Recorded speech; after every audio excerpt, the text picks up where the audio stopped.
Advocate Mukundan Menon sir, Advocate Teresa Madam, Vice Chairman of Kannur Branch CA PJ Reggie, our Secretary CA Shivaprasad sir, Treasurer Dinesh sir, Managing Committee members, members of the profession, and my dear other participants. All of us will admit the fact that the labor laws are very crucial and critical while managing and advising the clients, and even for the accounting and internal audit aspects are concerned also.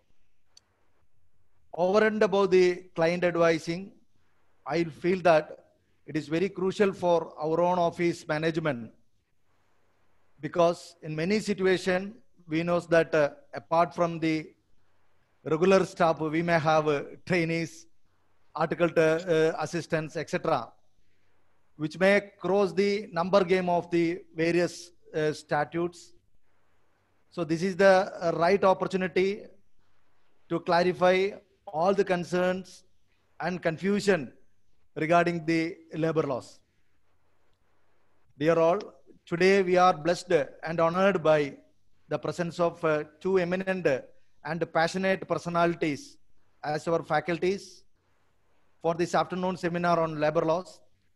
One is the senior most advocate of Kerala High Court and the authority on the labor laws, Advocate Mukundan Menon sir from Trichur, and the other faculty, very experienced Advocate Little Teresa from Cochin. I taking this opportunity to welcome Mukundan sir as well as Teresa madam to this virtual CP seminar of Kannur branch of SARC of ICAI. I'm also taking this opportunity to welcome all the participants, which includes members of the profession from Kannur, Kanyanad, Kasaragod, and other regions, which includes the similar other profession includes advocates, committee secretaries, etc., etc. I request, as usual, I request all of you to fill the Google form, which is hosted in the Kannur CA WhatsApp group, which is very much required for our CP credit for the Kannur members. And I am taking this opportunity to inform you that on 19th evening, 6:30 to 8:30, we have another CP seminar on taxation of trust, recent issues by CA Falgana Umar from Tirupati. On 20th evening, 20th evening, 6:30 to 8:30, another CP seminar on confusion-free GST on construction industry by CA Prasanna Krishnan from Chennai. And apart from that, all we know that 21st June is the International Yoga Day. We are also planning to have a yoga session titled Yoga for Health at morning 8 a.m. to 9:30 a.m. in association with the Isha Foundation. I once again welcome all of you. Now I request our Vice Chairman PJ Reggie to formally introduce our faculties. Over to Reggie. Thank you. Respected Chairman C.A. Jayaprakash, most eminent faculties of the webinar, Advocate C.B. Mukundan sir and Advocate Little Teresa madam, Secretary of the branch Shivaprasad sir, Managing Committee members, my fellow members in the profession, and dear friends. It gives me immense pleasure to present before you the two eminent speakers of the webinar on labor laws, Advocate C.B. Mukundan sir and Advocate Little Teresa madam. Many of the members may be remembering around 2 years back, we had such a program on labor laws. The speakers were the C.B. Mukundan sir and Little Teresa madam. Here's a brief profile of the speakers. Advocate C.B. Mukundan served the ESI Corporation for about 20 years in various capacities. He voluntarily retired from ESI Corporation in the year 1996 and presently practicing as an advocate. Since then, he is practicing mainly concentrating on labor laws. And now he is one of the most leading advocates in labor laws in the state of Kerala. At present, he is the secretary of the Confederation of Industrial and Trade Organizations, Kerala, and the president of Forum for Reforms in Corporate Laws. He is acting as the general convener of the subcommittees of experts appointed by a consortium of trade bodies in Kerala for redrafting the draft codes relating to social security, occupational safety, wages, etc., prepared by the union government with a view to make it more industrial and employee friendly. He is acting as a labor law consultant for hundreds of reputed national and multinational companies. He is also acting as the legal advisor to many trade bodies in the state of Kerala. He has authored 4 books, namely ESI Act and Employees, Thodilalikalum ESI Paddhathiyum, EPF Act and Employees, Bonus Niyamam Ottanottathil, and Gratuity Niyamam Ottanottathil. His articles on various labor laws used to be published in esteemed dailies, including Malayalam Manorama and other business magazines. On every Monday, Malayalam Manorama News Daily is publishing a column on labor laws authored by him. All India Radio and other electronic visual media use it to broadcast his speeches and interviews. He has already conducted numerous seminars on labor laws to various organizations like Chamber of Commerce, National Institute of Personal Management, Institute of Chartered Accountants, Institute of Company Secretaries, Legal Services Authority, Industrial Houses, etc. Recently, he had conducted a seminar on Social Security Code 2018.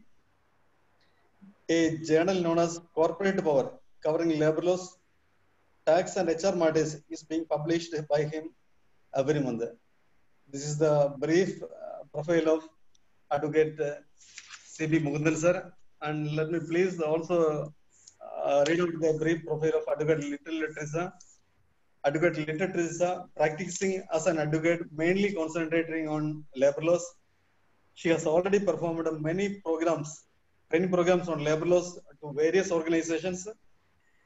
She is acting as the coordinator of Forum for Reforms in Corporate Laws, a statewide registered organization with the objective to ensure amendments in labor laws and tax laws, to provide training on labor and tax related laws, to publish labor, tax, HR related magazine named Corporate Power in Malayalam exclusively for its members.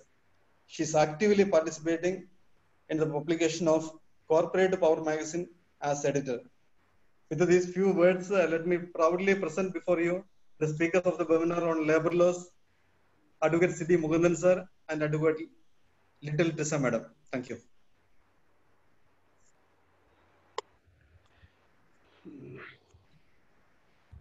Okay, let us start. Let us start. Sure, sir. Sure. Yes, can you hear me? Yeah, it's okay, sir. Okay. First of all, I would like to thank the office bearers of Kannur chapter for inviting me. I think this is the 4th occasion. I had visited Kannur at least 3 or 4 times to lead a discussion on labor laws. Am I correct? I think many of you might have already attended my training programs. Okay, then now today we are supposed to discuss at least 5 labor laws. See, even for us, ESI or EPF, minimum half a day is required. But within a span of 2 hours, today we are going to explain, we are going to discuss 5 important labor laws. Naturally, we have to be in a very speed.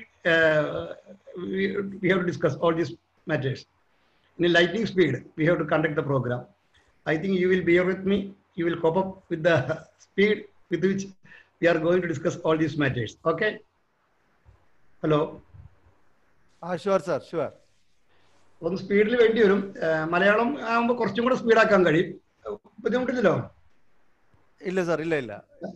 കുറെ സ്പീഡാക്കണമെങ്കിൽ. See, let us start with Bonus Act. Okay.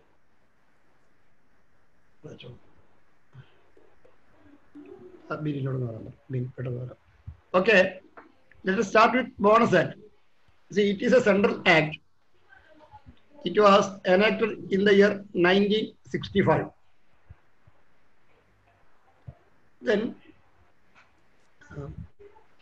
bonus. It is up.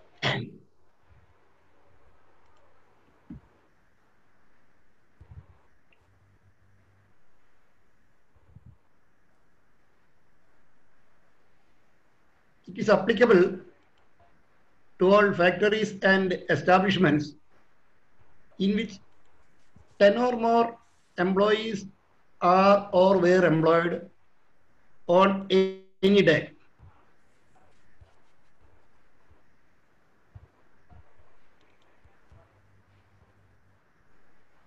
Okay. See, if you are referring the bonus act, you may be seeing the number as 20, but the government of Kerala, by a separate notification, has reduced the benchmark to 10.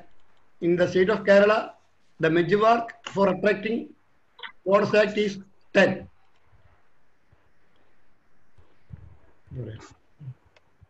See, then once the act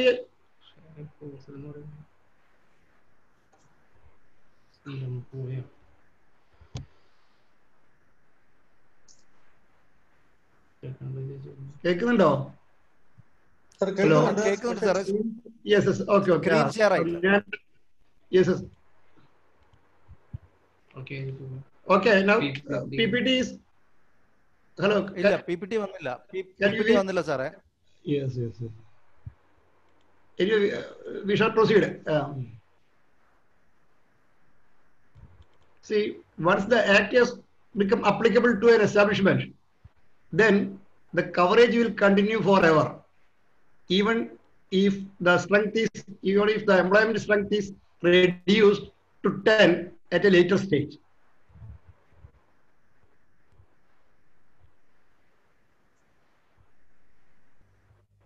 Okay. PPT വന്നില്ല സാറേ. PPT വന്നില്ല, പക്ഷെ കേൾക്കുന്നുണ്ടല്ലേ? കേൾക്കുന്നുണ്ട്. നമ്മൾ ഇത്രയാണ് പറഞ്ഞത്. 10 പേരിൽ പിന്നീട് ജീവനക്കാരുടെ എണ്ണം പിന്നീട് കുറഞ്ഞാലും coverage will continue. Once covered, it is covered forever. Screen sharing post എന്ന് കാണിക്കുന്നത് അല്ല, സ്ക്രീൻ ഷെയറിംഗ് ഇല്ല, സ്ക്രീൻ വരുന്നുണ്ട് സാർ. പേയ്മെന്റ് ഓഫ് ബോണസ് ആക്ടിന്റെ അടുക്ക ക്ലിക്ക് ചെയ്താൽ മതി. സ്ക്രീൻ ഇപ്പൊ കാണുന്നുണ്ട്. സ്ക്രീൻ കാണുന്നുണ്ട്. അല്ല, പോസ്റ്റ് എന്നാണ് കാണിക്കുന്നത്. Screen sharing is posted. Your screen sharing is posted എന്നാണ് കാണിക്കുന്നത്. ഇല്ല സാറേ, നോക്കിയേ. Your screen sharing is paused. Please move this window.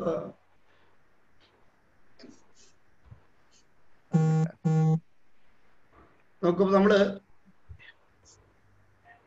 വന്നിട്ടുണ്ട്. സ്ക്രീന് കാണുന്നുണ്ട്. പക്ഷെ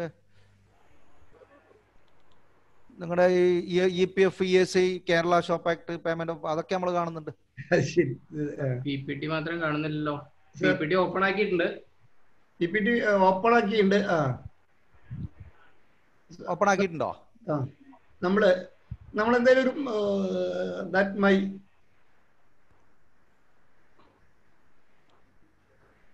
അത് ഇവിടുന്ന് ശ്രമിക്കും. Let us continue, let us proceed. നമുക്ക് സമയത്തിന്റെ പരിമിതി ഉണ്ടല്ലോ. ലിമിറ്റേഷൻ നോക്കുമ്പോൾ then we have examined the coverage aspect of an establishment. The only condition is that there must be at least 10 employees. Then we shall examine the coverage of employees.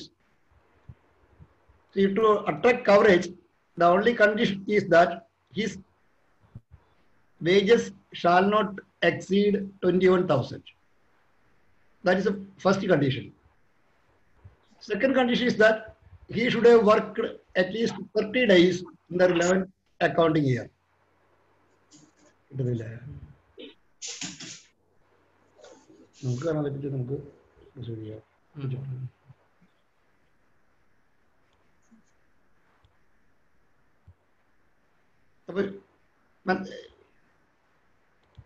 ഏതൊക്കെ തൊഴിലാളികൾക്കാണ് bonus നിയമം attract ചെയ്യുക?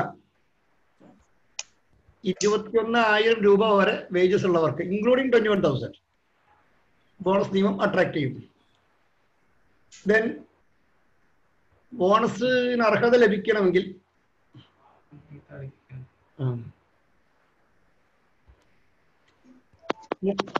30 ദിവസമെങ്കിലും he should have worked in the establishment in the relevant accounting year. Sir, there is a participant from Delhi, so better it would be English. Oh yes, yes, he's our faculty, our guest faculty. Okay. I think he can also follow a little bit Malayalam. Then okay. Yes, sir. See, No problem, you continue, sir. Yeah, see, what is mean by wages or salary? It is only basic plus DA only. No other allowances will attract bonus. Okay, only basic plus DA. Then I have just told you that the ceiling limit for attracting coverage is 21,000. The total salary may be 25,000 or 26,000. We have to examine what is his basic plus DA. That should be less than 21,000. 21,000 or less than 21,000. Then what is the wages for the purpose of bonus? We the PPT now. Yes, sir. Yes. Yes. Yes. Yes, yes. Then it is more easy then. That is for the purpose of bonus. The wages is limited as rupees 27,000 or the minimum wages for the relevant employment, whichever is higher. See, there may be employees having salary 18,000, 20,000 or 17,000. They all will come under the purview of Bonus Act. But for calculating the quantum of bonus payable to each employee, we have to first ascertain his wages. If minimum wages is declared to that establishment, then we have to follow the minimum wages applicable to that establishment, or 7,000, whichever is higher. Naturally, in Kerala, in the state of Kerala, minimum wages will be at a higher side. We have to follow the minimum wages for the purpose of quantifying the bonus payable to an employee. Then calculation of bonus. See, I shall explain with an illustration. Suppose an employee had worked 12 months. The minimum wages payable to that employee is 12,000. Then naturally, the wages on which bonus is to be calculated is 1,44,000. Suppose he had worked only 10 months. Then the wages will come to 1,20,000 only. Suppose he had worked only 2 months. Then for the purpose of bonus, his wages will be 24%. Clear? Total wages as per Minimum Wages Act has to be taken into account. Could you follow me?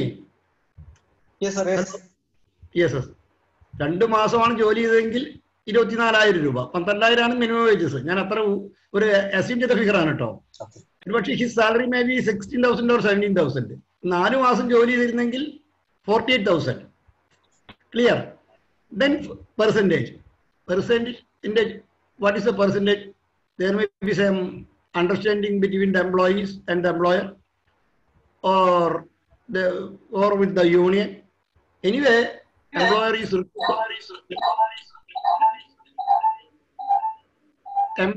required to pay at least 8.33%, and the maximum bonus payable is 20% of the wages.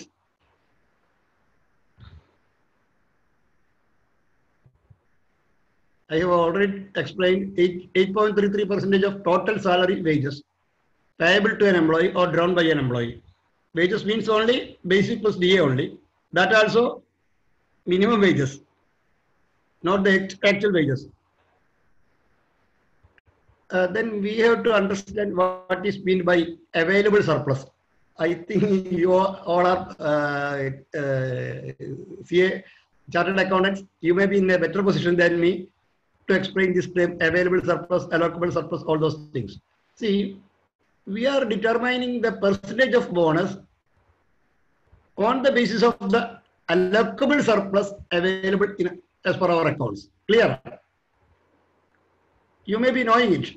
To derive this allocable surplus, we have to first find out the available surplus. The formula is like this. First of all, we have to compute the gross profit of an establishment, and from this gross profit, we have to deduct depreciation, direct taxes, rebates, and dividends. See, after deducting all these factors, we will get available surplus. Then we have to find out allocable surplus. On the basis of the allocable surplus, we have to decide the percentage of bonus. Okay, clear? Yes, sir. Then in normal circumstances or an ordinary factory or an establishment, 60% of the available surplus will be the allocable surplus. Clear? Normally 60%. But in the case of companies, it shall not be a banking company which has not made any agreement arrangements to declare or disburse dividend. Then it is 67%. Normally it is 60%, but only in the case of companies as defined under Section 3 of the Companies Act, and that also not being a banking company, wherein the company has not made arrangements for the declaration and distribution of dividends to the shareholders. Then in that case, it is 67%. That is allocable surplus. See, we have to understand that the entire allocable surplus is supposed to be disbursed, to be distributed as bonus to the employees, subject to a ceiling of 20%. Because that is a hard-earned money of employees. That has to be disbursed among the employees as bonus, subject to a ceiling of 20% of the allocable surplus, wages, total wages, not allocable surplus. Then what is the time limit?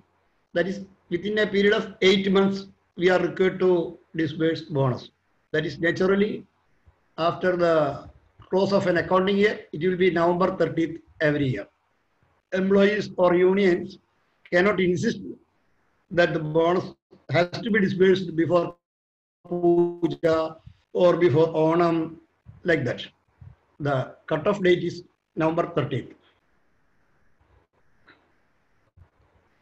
Set on. Clear? No. Manasal, follow me. Okay, very.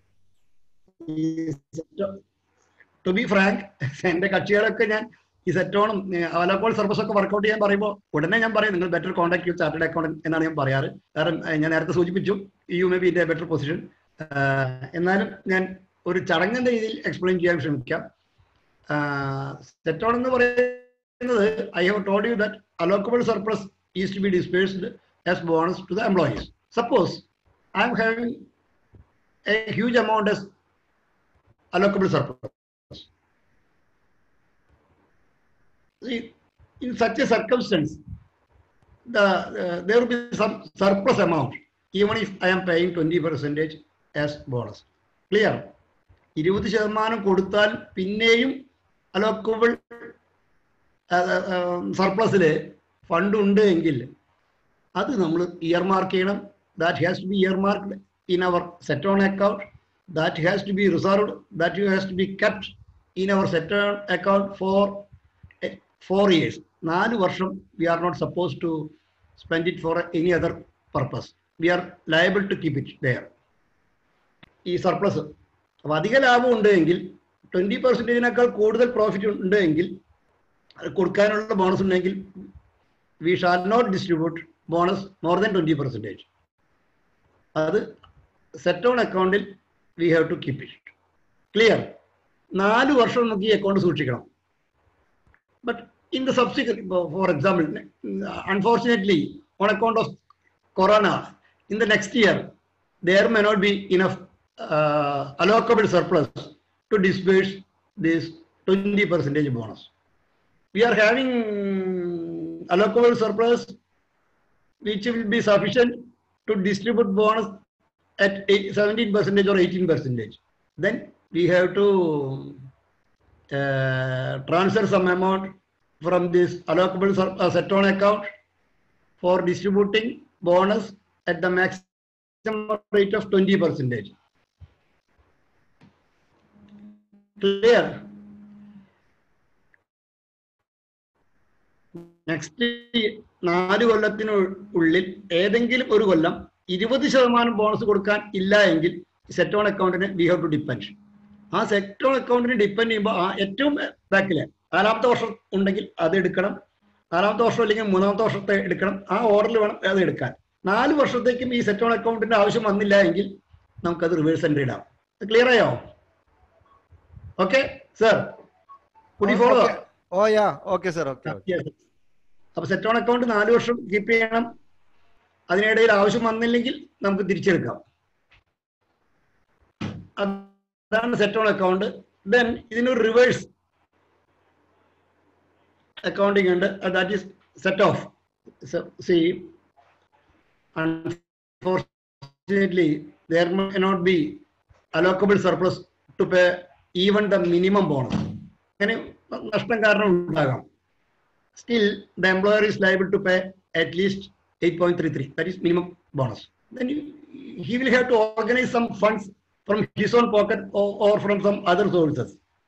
അങ്ങനെ fund ഉണ്ടാക്കി, but he is not liable to pay 20% or 15% or 16%. At least 8.33 he has to disburse. അങ്ങനെ arrange ചെയ്ത fund set of അക്കൗണ്ടിലേക്ക് നമ്മൾ keep ചെയ്യാം. In any of the succeeding 4 years, surplus fund ഉണ്ട് എങ്കിൽ നമുക്ക് ഈ സെറ്റ് ഓഫ് നമുക്ക് റിവേഴ്സ് എൻട്രി ഇടാം, എംപ്ലോയർക്ക് ആ പൈസ തിരിച്ചെടുക്കാം. അതാണ് സെറ്റ് ഓണിന്റെ ഒരു ഓപ്പോസിറ്റ് ആക്ഷൻ ആണ്, ഓപ്പോസിറ്റ് വേല് ആണ് ഈ സെറ്റ് ഓഫ് പോകുന്നത്. അത് 4 കൊല്ലത്തേക്കാണ് വേണ്ടത്. പക്ഷെ സെറ്റ് ഓഫിൽ ശ്രദ്ധിക്കേണ്ട കാര്യം, അലോക്കബിൾ സർപ്ലസ് ഇല്ല എങ്കിൽ എന്തിന് 8.33 മിനിമം ബോണസ് കൊടുക്കാനില്ലെങ്കിൽ മാത്രമാണ് നമ്മൾ ഫണ്ട് പൂൾ ചെയ്യേണ്ടി വരിക. അങ്ങനെ പൂൾ ചെയ്ത ഫണ്ട് പിന്നീട് ഏതെങ്കിലും സമയത്ത് 8.33 കൊടുക്കുന്നതിനേക്കാൾ അതിനേക്കാൾ കൂടുതലായ സർപ്ലസ് അലോക്കബിൾ സർപ്ലസ് അക്കൗണ്ടിൽ ഉണ്ടെങ്കിൽ നമുക്കത് അഡ്ജസ്റ്റ് ചെയ്യാം. Clear?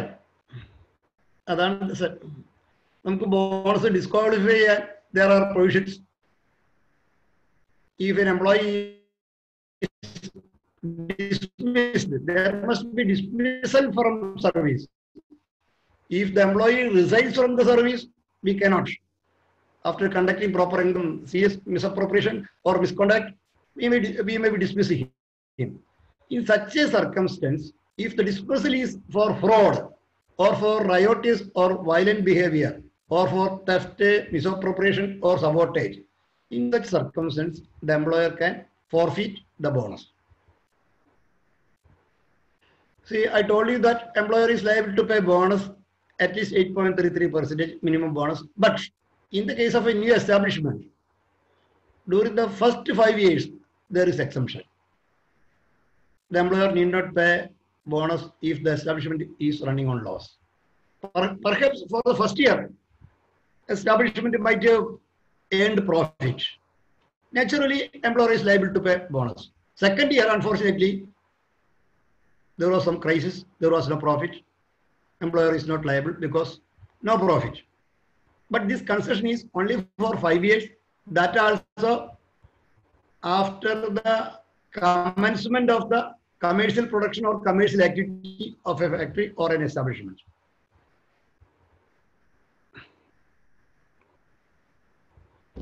That is only dispute recovery mechanism. There is some penalty up to 6 months imprisonment and 1,000 rupees as fine for any violation. Government can exempt any establishment, take into account the special circumstances. Okay, bonus is over. Clear? Let us move to the next one. Yes, I would. Okay, let us start ESI. Hello? Okay, sir, Jia. Yes.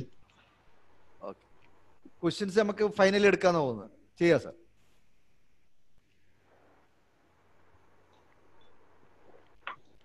ESI is also a central act. It was enacted in the year 1948. See, this year 1948 has much significance, importance in the history of labor legislation. In that year, 3 enactments were done. One ESI, another Factories Act, third one is Minimum Wages Act. Okay. See, ESI, EPF, Payment of Gratuity Act, all those enactments are known as Social Security enactments, because it is intended for ensuring security to the people, not like your Income Tax Act or GST like that.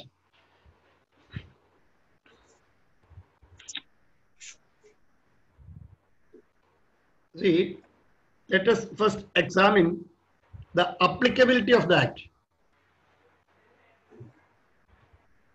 It is applicable to every factory or shops, hospitals in the state of Kerala, and education institutions in which 10 or more persons are employed on any day or were employed on any day during the preceding 12 months. Formerly, before extending the provisions of ESI Act to an establishment, the area in which that establishment is situated has to be brought under ESI coverage first. Now, the entire state of Kerala has come under the coverage of ESI Act. Now, there is no question of any geographical coverage. That issue is already over. Entire state. Then factories employing 10 or more employees, establishments, cinema talkies, hospitals, education institutions, if they are employing 10 or more employees. Not applicable to CA officers. Very good. My Advocate Little Teresa, yeah, in fact, I have not seen this BPT. She has added this Office of a Chartered Accountant, ESI coverage, not attracted. She has done this. There are some case laws also. Regarding ESI, there are clear judgments from various high courts that it is not applicable to the Office of a Chartered Accountant. Okay. Are you happy? Happy, sir. Then, with effect from February 1st, 2017, the entire state has brought under the coverage of ESI Act. The factory is premises 10 or more, that's okay. Employees covered. We have to examine the coverage of employees. What is the condition?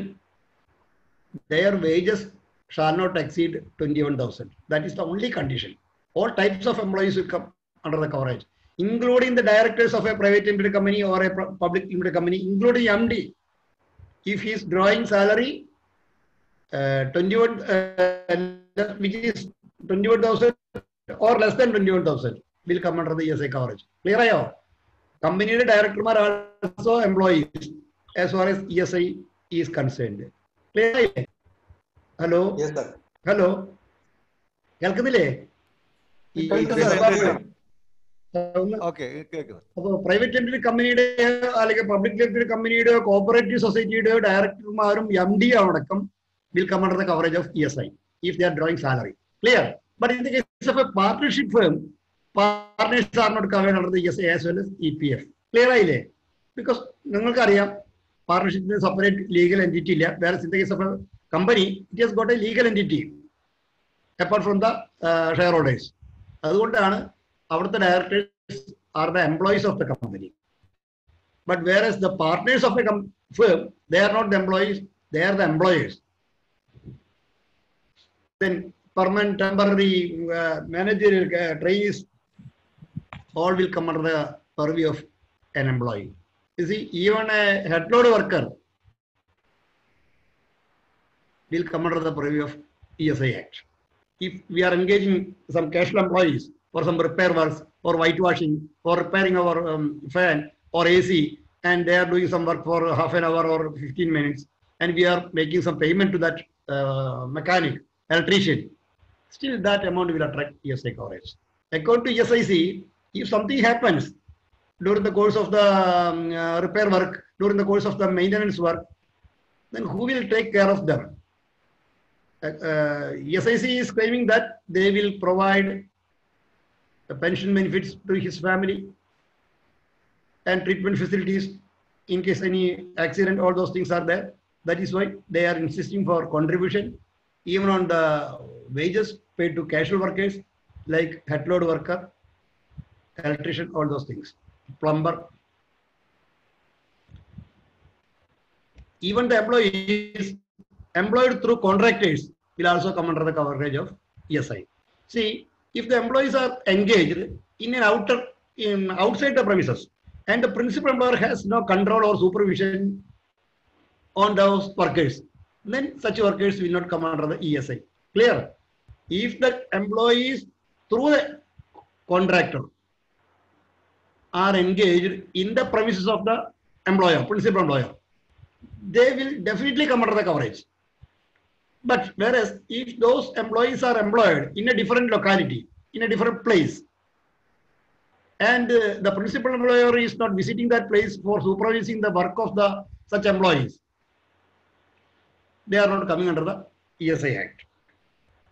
Then we told that, I have already told that for attracting ESI coverage, there must be at least 10 employees. See, for calculating, for computing this 10, even the employees engaged through contractor, say security guards may be there. Let me tell an example. I am having 7 permanent employees. I am engaging 4 employees through a security agency. That security agency is independently covered under ESI Act. They are making proper compliance also under the ESI Act. That is, they are making payments, all those things. All these 4 security guards are having ESI numbers and their contributions are being paid regularly by the contractor, that agency.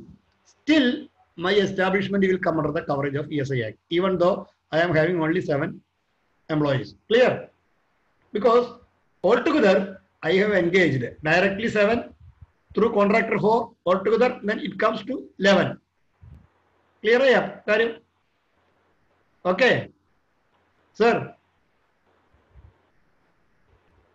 കേൾക്കുന്നില്ലേ? ഒന്ന് പറഞ്ഞാൽ എളുപ്പമായി. എനിക്കിത് line കട്ടായോ എന്നുള്ള എപ്പോഴും ആശയക്കുഴപ്പമാണ്. അങ്ങനെ ഉണ്ടായിട്ടുണ്ട് ഒരു ക്ലാസ്. ഞാനൊന്ന് ഫോണും ഡിസ്കണക്ട് ചെയ്ത് വെച്ചു. ഇന്ന ഫോൺ ഇതാണ്. Then, in such a circumstance, the principal employer need pay contribution only for his direct employees because the agency is paying contribution directly by him in respect of his employees. Clear? But for the purpose of coverage, those employees engaged by the contractor will also take into account. അതാണ് നമ്മൾ മനസ്സിലാക്കേണ്ടത്. The employee is not covered whose wages exceeded 21,000. They are not coming under the ESI coverage. Who works in non-implemented area in Kerala, now it is not relevant because the entire area has come under the ESI coverage. Then who is on tour for more than 7 months? See, touring employees, see medical representatives, sales representatives, they will be on tour. They are not coming under the ESI coverage. Perhaps they may be attending their establishments, their offices for receiving salary, for reporting once in a month or twice in a month. That is okay. But normally, they have to be in the field. The condition is that if they are on tour, if they are on field for more than 7 months in a year, they are not coming under the ESI coverage. Then, normally, apprentices are covered. Trainees are covered. But there is an exemption. Apprentices engaged as per Apprentices Act, they are not covered. There is an act, Apprentices Act 1961. We can engage apprentices through under that act also.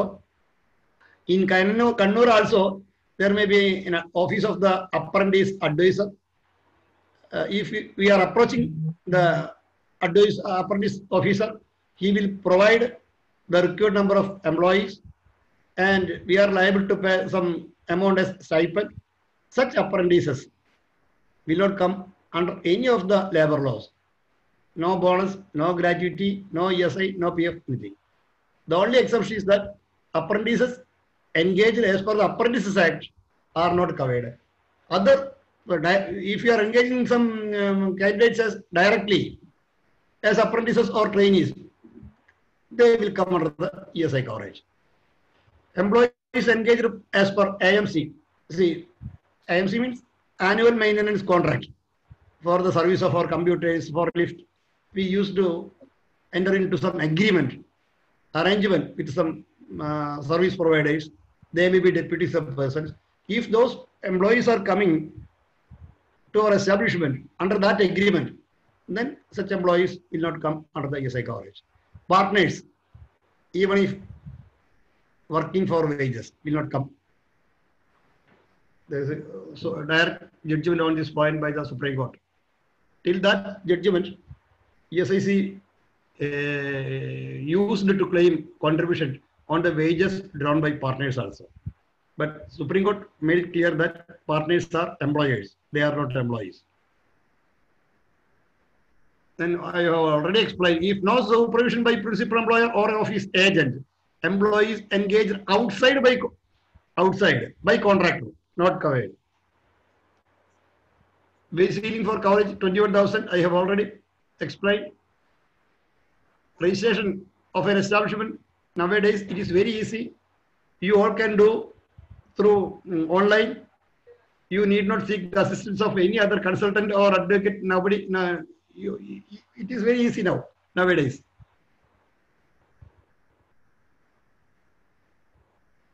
The documents required for the registration, all those things are there.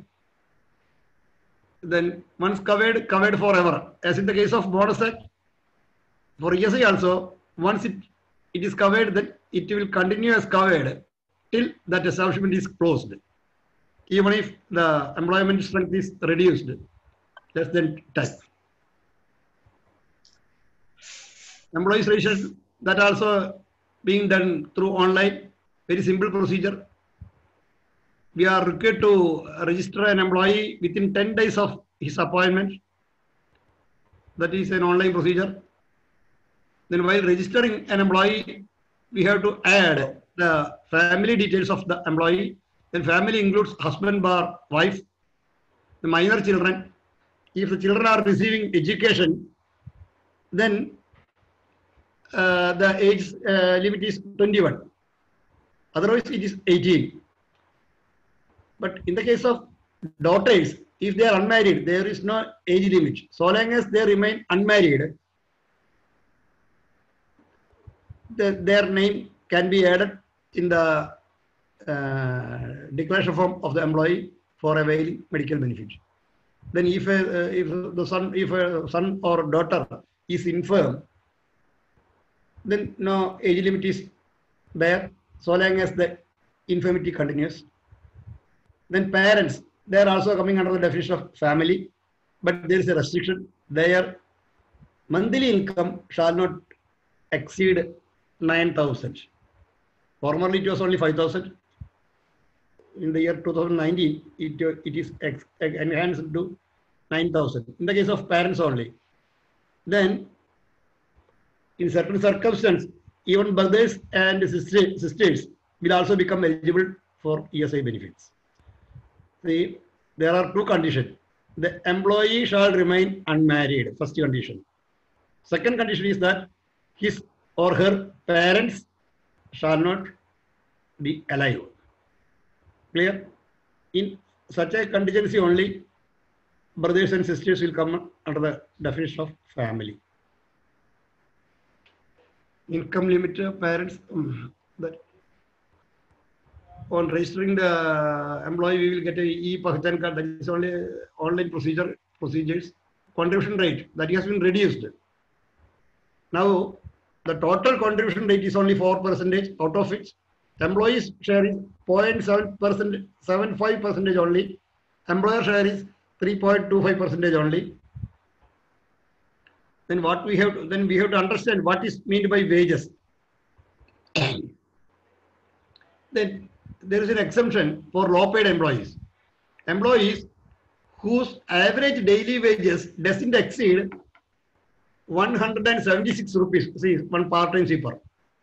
Perhaps his or her wages, average daily wages, may be less than 176. Then that employee need not pay any contribution, but the employer has to pay his contribution. Employee is only exempted.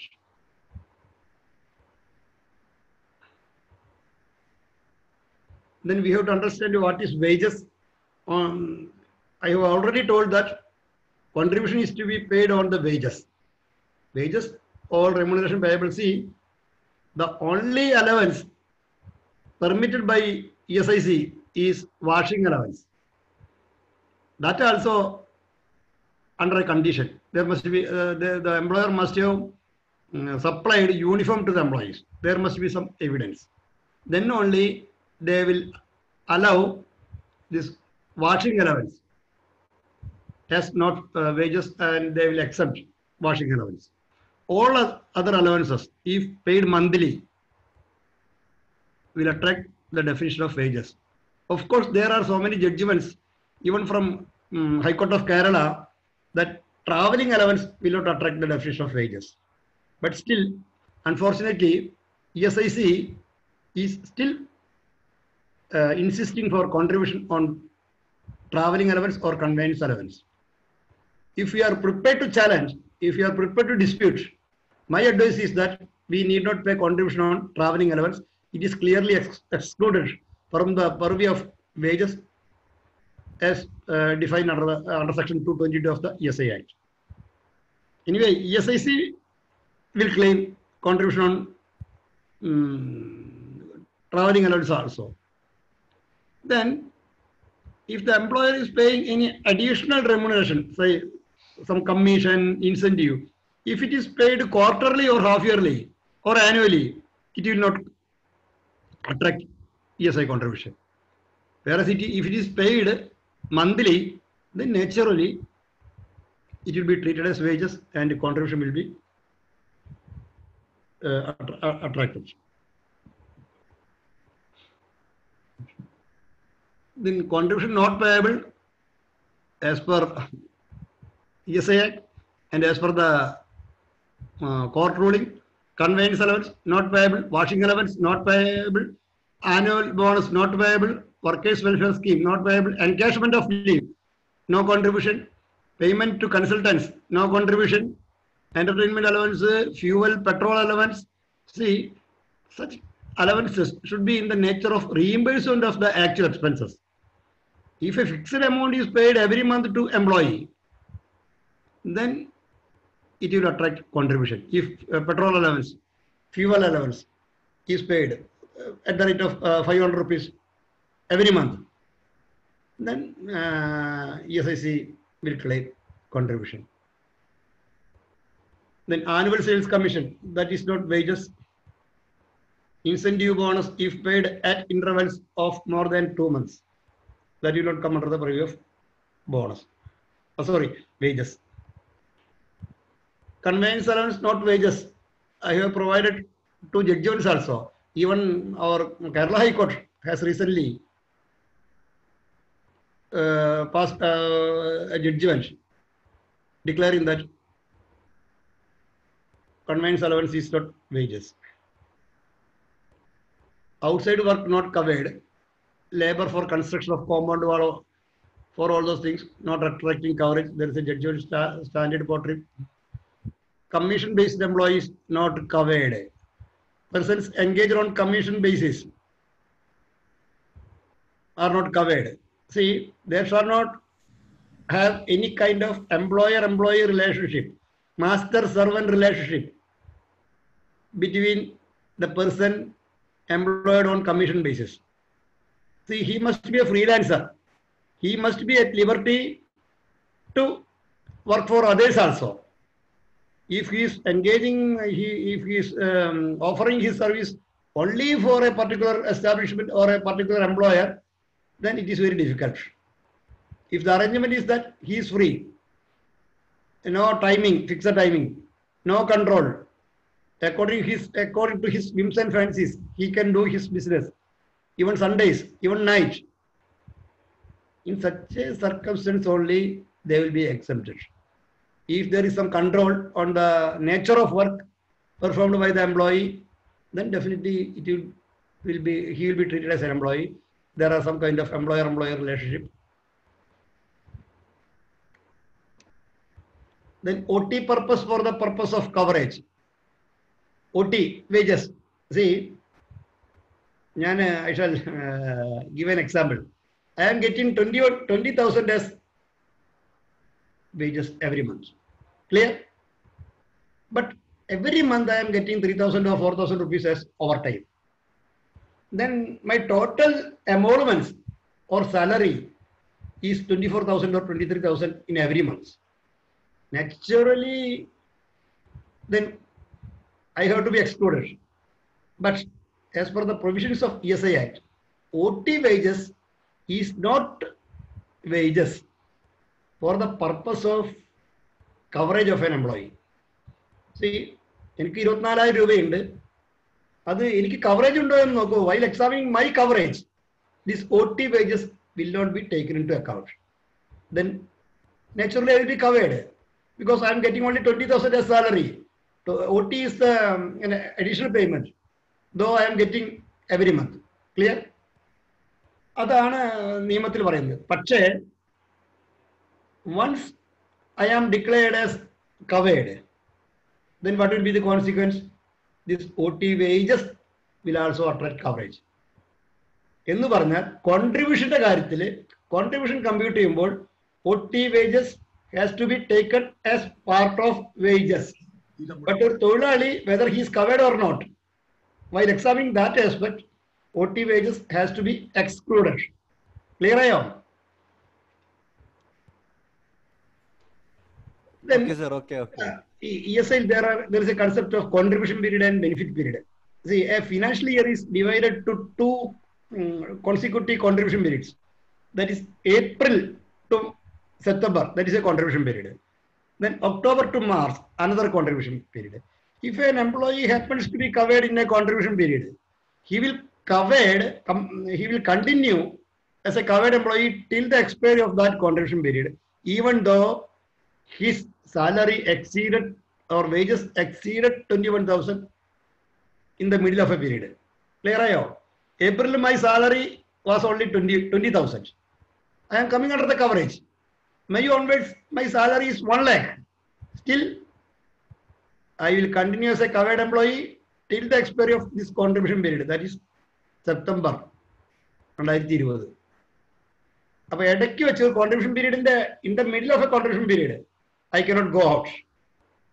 Once I have come within the coverage, then I will have to contribute till that period is over. April to September, one contribution period. October to March, second contribution period. Contribution on arrear salary, whether it is payable. See, arrear salary will not normally attract ESI contribution. Arrear salary. I shall explain it with an example. Suppose in the month of January 2020, in my establishment, I had an agreement with the workers or a workers union that in the month of, now it is June, in the month of June, I have entered into an agreement with my workers. And the agreement is that, or I have declared that the salary will be enhanced with effect from January. Then naturally, I am liable to pay arrears for 6 months. January, February, March, April, May, June. That arrears will not attract ESI coverage. Suppose, due to some reasons, perhaps due to financial difficulties or accounting problems, I am disbursing or I am giving effect to the enhancement only after 3 months, that is from October onwards. അന്ന് എൻ്റെ കയ്യിൽ പൈസ വന്നുള്ളൂ arrears ഒക്കെ നൽകാനും ശമ്പളം വർദ്ധിപ്പിക്കാനും. But the decision was taken in the month of June. ജൂണിൽ തന്നെ അത് കാൽക്കുലേറ്റ് ചെയ്യാൻ കഴിഞ്ഞില്ല, കൊടുത്തില്ല. ഒക്ടോബറിലാണ് I am disbursing salary, that is enhanced salary, arrears കൊടുക്കുന്നു. Then the arrears accrued after June 2020, അത് ജൂലൈ, ആഗസ്റ്റ്, സെപ്റ്റംബർ, ആ arrears will attract ESI contribution. ഈ കട്ട് ഓഫ് ഡേറ്റ് എന്ന് പറയുന്നത് ഡേറ്റ് ഓഫ് ഡിസിഷൻ ആകാം, ഡേറ്റ് ഓഫ് അവാർഡ് ആകാം, date of notification ആവാം, എല്ലാം ആകാം. ആ ഡേറ്റിന് മുന്നിലുള്ള arrears will not attract ESI contribution. But cut off ഡേറ്റിന് ശേഷം അക്രൂ ചെയ്യുന്ന amount will attract ESI coverage. Clear ആയാ? ഓക്കെ സാർ, കേൾക്കുന്നില്ലേ സാർ? ഓക്കെ, കേൾക്കുന്നില്ലേ? Hello sir, hello. Yes, sir. Sir, welcome, sir. Continue, sir. We can hear. Okay, yes. See, after the introduction of the online compliance, Welcome, sir. Continue. okay, we are liable to maintain only 3 registers for employees register. This is very simple. One accident book to record the accidents took place in the establishment. Then one notebook to be used as an inspection book. Although only 3. Sir, mute ആയിട്ടല്ല sir, കേൾക്കുന്നില്ല. ഇപ്പൊ കേൾക്കുന്നില്ല sir, mute ആണ്. അയ്യോ, okay. കേൾക്കുന്നില്ലേ? കേൾക്കുന്നില്ലേ? Okay, thank you. നോക്കൂ, as per the act, as per the regulations, as per the rules, we are required to maintain only 3 registers: employees register and accident book and inspection book. But at the time of inspection, the inspectors will insist for the production of our balance sheet, books of accounts, vouchers, bills. They have got the authority to insist for production of such documents. Okay. We have to submit an annual report that we can make online in Form 1A. Accident report we are liable to submit immediately.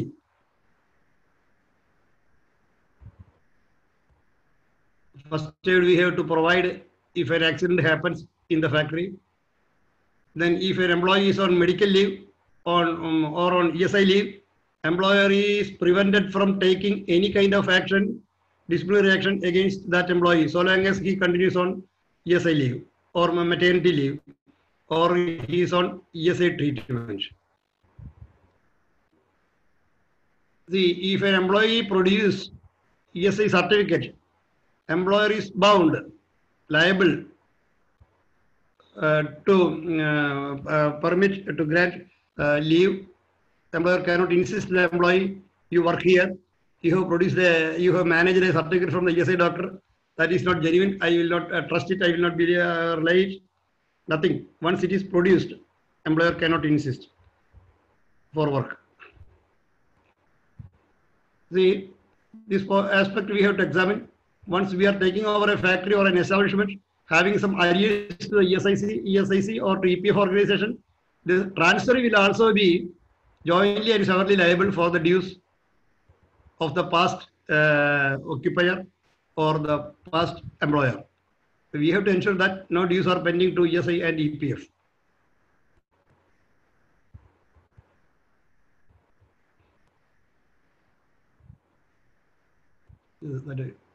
Then another aspect is, while examining the coverage, what is this is clubbed coverage.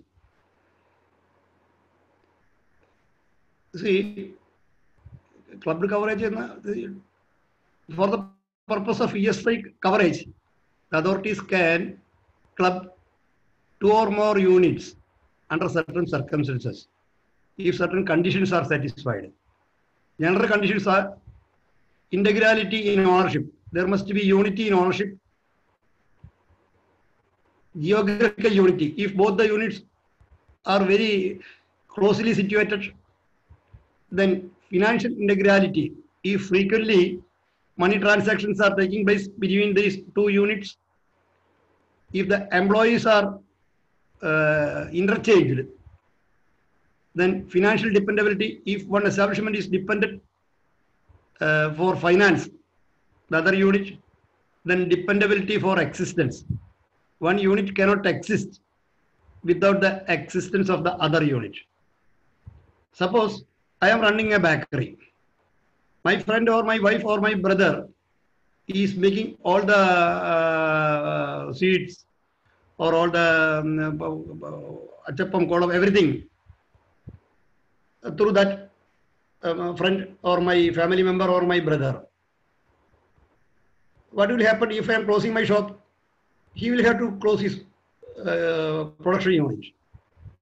Suppose if he is closing production unit, I will have to close. I am depending on him only. In such an arrangement, definitely both the units will be taken as one unit for the purpose of ESI coverage. Perhaps there may be separate employees, perhaps there may be separate accounts, telephone, income tax, GST, everything may be separate. But if there is some integrality in the functioning, there are every chance for clubbing both the establishments, especially if both the units are belonging to the same family and the activities are similar. And moreover, if an employee is found working in the other unit, definitely those units will be treated as one unit for extending ESI coverage. Then survey, regular inspection, test inspection, vigilance inspection, all those are things. Nowadays, inspections are comparatively less. If compliance, normally there will not be any inspection. Then you may please advise your clients to make the payments within the due date. Then normally SIC is not supposed to conduct any inspection. That is a policy followed by the union government. See, at the time of inspection, what are all the precautions we have to make? You have to advise your clients that how much is the total salary or wages as per the balance sheet. Suppose it is 1 crore. If your client has paid contribution only on 70 lakhs, then we are liable to explain why this gap of 30 lakhs. Clear ആയോ? 30 ലക്ഷത്തിന്റെ കുറവുണ്ട്. Clear ആവുന്നില്ലേ? Hello, കേൾക്കുന്നുണ്ട് സാറേ, കേൾക്കുന്നുണ്ട്. അപ്പൊ നമുക്ക് 1 കോടിയാണ് നിങ്ങൾ ബാലൻസ് ഷീറ്റ് തയ്യാറാക്കിയിട്ടില്ല വേജസ്. എനിക്കറിയാം പലപ്പോഴും നവേഡേസ് കാണാറില്ല, പല കാരണം കൊണ്ടും സാലറിയിലൊക്കെ കൊടുക്കാത്ത എമൗണ്ട് ഒക്കെ ഞാൻ കാണാറുണ്ട്. എനിക്ക് കൃത്യമായിട്ട് അറിയില്ല കാര്യങ്ങൾ. എനിക്ക് വന്ന ക്ലൈൻറ്റ്സ് പറയാറുണ്ട് actually we have not display. Anyway as per balance sheet there is 1 crore. 60 ലക്ഷത്തിന്റെയാണ് കോൺട്രിബ്യൂഷൻ അടച്ചിട്ടുള്ളൂ. അപ്പോൾ 40 ലക്ഷം രൂപ ആർക്ക് കൊടുത്തു? അത് ഇൻസ്പെക്ഷൻ സമയത്ത് നമ്മൾ എക്സ്പ്ലെയിൻ ചെയ്യേണ്ടി വരും. Otherwise will be liable to pay contribution on that 40 lakhs rupees. Okay. അപ്പൊ ഒരുപക്ഷെ അത് ഹൈ പെയ്ഡ് എംപ്ലോയീസ് ഉണ്ടാവാം, ഒരുപക്ഷെ അത് ബോണസ് ഉണ്ടാവാം, ദർ മേ ബി അലവൻസസ് ഉണ്ടാവാം, ക്വാർട്ടർലി ഇൻസെന്റീവ്സ് ഉണ്ടാവാം, കമ്മീഷൻ ഉണ്ടാവാം, ഇപ്പോൾ വാർഷിക അലവൻസ് ഉണ്ടാവാം, ട്രാവലിംഗ് അലവൻസ് ഉണ്ടാവാം, ESI കോൺട്രിബ്യൂഷൻ അടയ്ക്കാത്തത്. അത് നമ്മൾ ഒരു ടേബിൾ തയ്യാറാക്കി we have to convince those 40 lakhs doesn't come under the purview of wages for the purpose of ESI contribution. അതല്ലെങ്കിൽ നമുക്ക് ആ എമൗണ്ട് കോൺട്രിബ്യൂഷൻ അടയ്ക്കേണ്ടി വരും, അതിന് ഇൻട്രസ്റ്റ് അടയ്ക്കേണ്ടി വരും, ഡാമേജ് അടയ്ക്കേണ്ടി വരും. അപ്പോൾ അത് നമ്മൾ അഡ്വൈസ് ചെയ്യുക. പിന്നെ നമുക്ക് അഡ്വൈസ് ചെയ്യും. പിന്നെ സാധാരണഗതിയിൽ അവർ നോക്കുന്ന ചില ഹെഡ്സ് ഉണ്ട്. വേജസിന് സാധ്യതയുള്ള എല്ലാ ഹെഡ്സും അവർ എക്സാമിൻ ചെയ്യും. Repair and maintenance definitely they will examine how much amount you have spend. സാധാരണഗതിയിൽ they will insist for contribution on the entire amount. But there is a guidelines. There are some guidelines from their head office that normally, if there is no evidence, split up details. Suppose we might have entrusted the work to a contractor. We may not be having any evidence to show that this much amount is spent for wages. The rest is towards cost of materials, profit of the contractor. All those things may be there. Normally, inspectors are supposed to claim contribution only on 25% of the total salary, total amount, contract amount, or the amount booked under the head, repair and maintenance or construction of buildings. Then freight and coolie, they will insist. It may be some lorry higher charges, but the weight is there, coolie is there. Then they will insist any wages is involved, then normally any charges, suppose cleaning charges in a hotel, definitely they will insist the details. Perhaps that may be the amount paid to some cleaning boys. That is in such a manner they will conduct inspection. But before coming for an inspection, you have to go through the balance sheet, the heads of accounts. The inspectors may insist. We have to examine it. Then we have to advise our clients properly. There is penalty actions up to 3 years. Better to avoid any kind of prosecution actions. If a show cause notice is received by any of your clients, you better advise to settle the matter at the earliest. If the compliance is not made within 15 days, no, they may file a criminal case against our client. Then after filing the criminal case, our client may make the payment of contribution. Still, SIC may not be in a position to withdraw the complaint already filed by them. Of course, court will have some kind of leniency. Still, the employer himself will have to appear before the court. If he wants to contest, he will have to seek bail. Then he will have to appear before the court on all the days on which the case is posted. Then it is always better to settle the matter before launching a prosecution by SIC. That is the case with EPF also. If there is any dispute between the SIC and the employer or the employees, there are some ESI courts. Even in Kannur, there is a camp sitting of ESI court. Palakkad, there is court. Thrissur, there is one. One is Alapi, Kollam, and Trivandrum. State government can accept. It is very difficult. It is a very cumbersome procedure. Nowadays, government is not giving an exemption to any establishment. That is the policy followed by the state government. Okay, I think SIC is also over. Okay, sir. Okay, sir. Okay. Little Teresa is waiting here. Oh, very good. Hand over the mic to her. Oh, thank you very much, sir.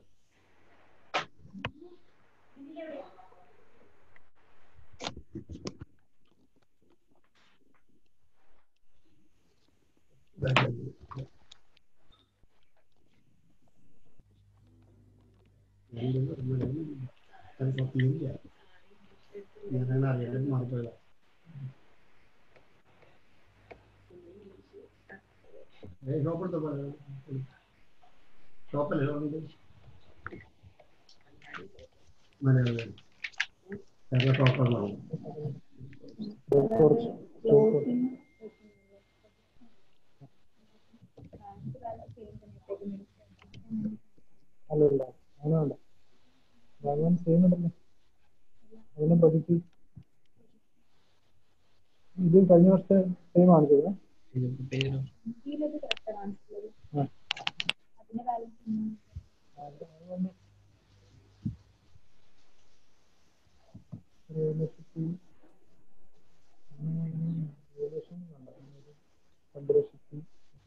Loan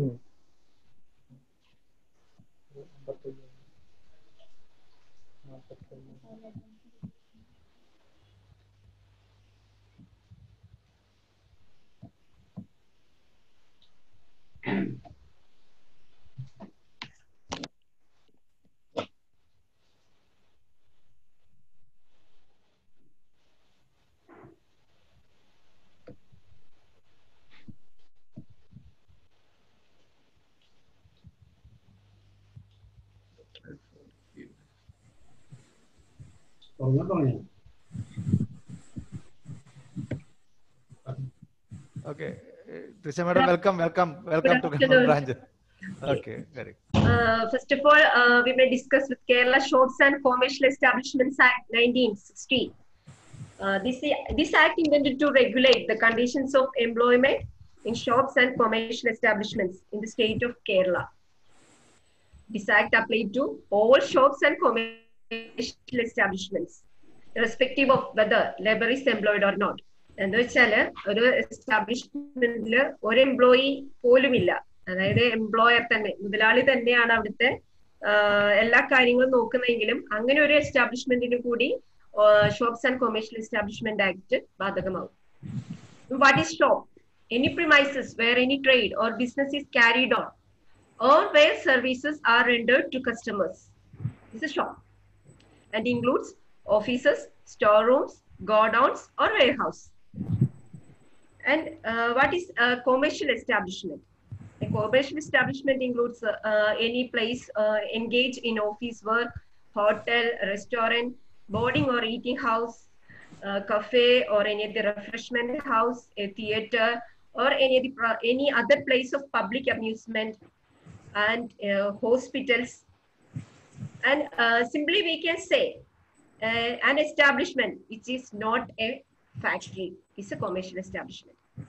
An establishment registered under Factories Act is not a commercial establishment. All other establishments are treated as commercial establishments. Who is an employee covered under Shop Act? And includes an apprentice. Apprentice adakam oru establishment in a person wholly or principally employed in an establishment for wages is an employee under Shop Act. But including an apprentice. മറ്റെല്ലാ നിയമങ്ങളിലും apprentices act പ്രകാരമുള്ള അപ്രന്റീസിനെ employee എന്നുള്ള ഡെഫിനിഷനിൽ നിന്ന് ഒഴിവാക്കിയിട്ടുണ്ട്. But in Shop Act, it is included as an employee. But this act is not applied to the person employed in a position of management and whose work mainly involves traveling, and canvassers and caretakers whose names not in the muster roll. This act is not applied to all these persons. And the first of all, registration under Shop Act is a compulsory provision in the Shop Act. Registration under Section 5A. Registration may be taken within 60 days from the commencement of the business of an establishment. Nowadays, registration may be taken through online, through the Labour Commissionerate website. In this time, we may read with the Kerala Investment Promotion and Facilitation Act 2018. In this act, there is a provision that on the same day of the receipt of application for the shop registration, it may be granted. Validity of this registration is up to the end of the calendar year. December 31st വരെ മാത്രമേ ഇങ്ങനെ കിട്ടുന്ന ഒരു registration validity ഉണ്ടാവും. So when we renew our registration certificate, it also may be made online on or before 30th of November every year. If any application made for the registration or renewal of a shop or a commercial establishment and denied the registration, then appeal to Deputy Labour Commission may be preferred within 60 days of such an order. If there is any amendment in the registration details we provided for registration certificate, that registration certificate may be amended within 1 month from the date of such change occurred. This also may be done through online, through the Labour Commissionerate website. And the shops are classified into 3 categories. This classification is very important because the duties of employers is entrusted through this classification. First of all, the big establishments. If there are 20 or more employees in an establishment, such an establishment is treated as big establishment. 5 to 19 employees, such an establishment is treated as medium establishment. If there is nil employee and up to 4 employees, it is treated as small establishment. Duties of an employer. First of all, the registration certificate to be displayed at the prominent place of the establishment. Give a notice within 1 month of any change in particulars given at the time of registration. We already discussed. Then give notice within 10 days to the inspector upon closing of his establishment. the duties of employees of medium and big establishments we may discuss. To issue appointment letter, there is a specific form for issuing appointment letters, that is form BC, and the copy of this appointment letter must be preserved in the establishment for 3 years, minimum 3 years. And for big establishments, there is a responsibility to issue identity card, and the identity card must be in form BD. There is a specific form BD by all establishments. There is no limitation of big or small or medium. All establishments, service certificate in form B. If the employee requires a service certificate, that means an experience certificate during the employment or resignation or retirement, it must be granted within 7 days of the application for service certificate. And the copy of that service certificate must be retained in the office file of the establishment. And retaining education and experience certificate prohibited. No employer is eligible to retain the original education and experience certificate of any employees for any time. Then the employers shall provide separate latrines and urinals for male and female staff in the ratio of 1 latrine for every 20. ഒരു തമാശ പറയുകയാണെങ്കിൽ ഇപ്പോൾ ഒരു സ്ഥാപനത്തിൽ ഒരു എസ്റ്റാബ്ലിഷ്മെന്റിൽ ഒരു ഷോപ്പിൽ 2 എംപ്ലോയീസേ ഉള്ളൂ. ഒന്നൊരു ഫീമെയിൽ എംപ്ലോയി ആണ്, ഒരു മെയിൽ എംപ്ലോയി ആണെങ്കിലും നിയമം പറയുന്നത് അവർക്ക് സെപ്പറേറ്റ് യൂറിനൽസ് പ്രൊവൈഡ് ചെയ്യണമെന്നാണ്. അതിന്റെ പോസിബിലിറ്റി നമുക്കറിയില്ല, പക്ഷെ നിയമം അങ്ങനെയാണ് പറയുന്നത്. Then restrooms. Every medium and big establishment shall provide restrooms, sufficient space proportionate to the number of employees. This restroom must be located within or adjacent to the establishment. If the number of female employees exceeds 5, separate restrooms shall provide, and the restrooms shall adequately furnished. Chairs, benches with the bike top extra must be provided. Drinking water, ventilation, fresh air, natural and artificial lightings must be provided. In that, restrooms also separate latrines for male and female, 1 latrine each for every 20 employees. One another important condition that no electronic equipments, including CCTV, in restrooms. Creche facilities. If there are 20 or more female employees in an establishment, the employer shall provide free of cost creche facilities to the employees' children below the age of 6, and the employer shall provide trained ayahs for every 30 children, and also provide refreshment, toys, furniture, ventilation, lighting, fan, etc. in that creche. വളരെ simple ആയിട്ട് പറഞ്ഞാല് 2 വയസ്സിൽ താഴെയുള്ള ഓരോ കുട്ടിക്കും ഓരോ ക്രേഡിൽ വെച്ച് provide ചെയ്യണമെന്നാണ് ആക്ച്വലി പറയുന്നത്. അപ്പോൾ അത്രയും ഡീറ്റെയിൽഡ് ആയിട്ട് ക്രഷ് ഫെസിലിറ്റീസ് പറയുന്നുണ്ട്. Then hostel facilities. If there are more than 50 employees in an establishment, the employer shall provide free of cost hostel facilities to those employees whose place of residence is situated 25 kilometers away from the establishment. In that, to have separate latrines for every ventilation, fresh air, lighting, etc., protection against heat, wind, rain, and smooth floor surface, beds measuring even 6x3, and safe storage facilities for their things, and washing facilities. Then seating facilities. This clause is included in the 2018 amendment of Kerala Shops and Commercial Establishment Act. As per this clause, suitable arrangements for sitting for all employees so that they may take advantage of an opportunity to sit, which may occur in the course of their work.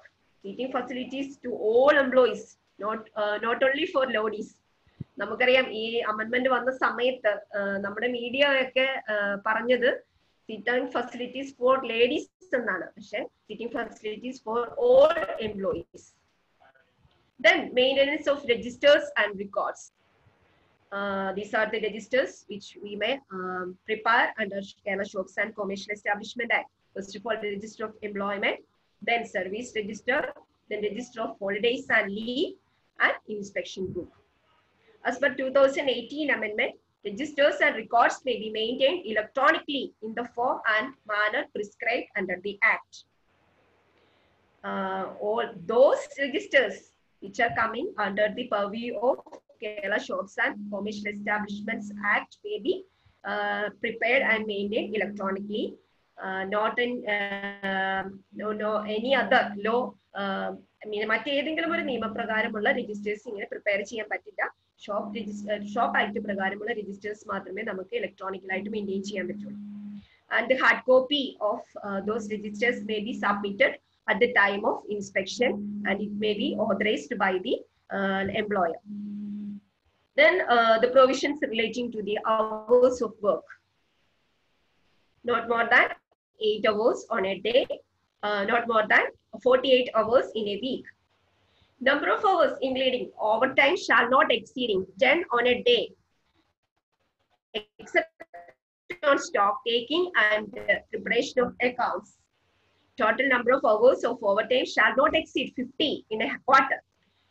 Period of work shall not exceed 4 hours without interval for rest, and the interval for rest must be at least 1 hour.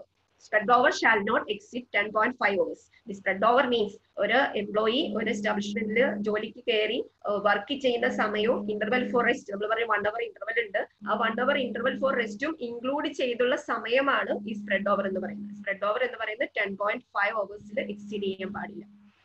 ഇനി then extra wages for overtime work at the rate of twice the ordinary rate of wages. No establishment shall open earlier than and close later than such hours as may be prescribed by the state government.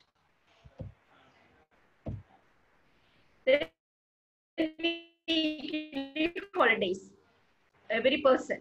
First of all, there is a condition. There is a clause that before the 2018 amendment, there is a clause that every shop to remain closed 1 day in a week, and to be specified in a notice. That the weekly holiday and the day of weekly holiday should be displayed. But after the 2018 amendment, this provision is deleted. So the establishments in Kerala maybe, if the employer prefers, maybe worked 24 hours or 365 days.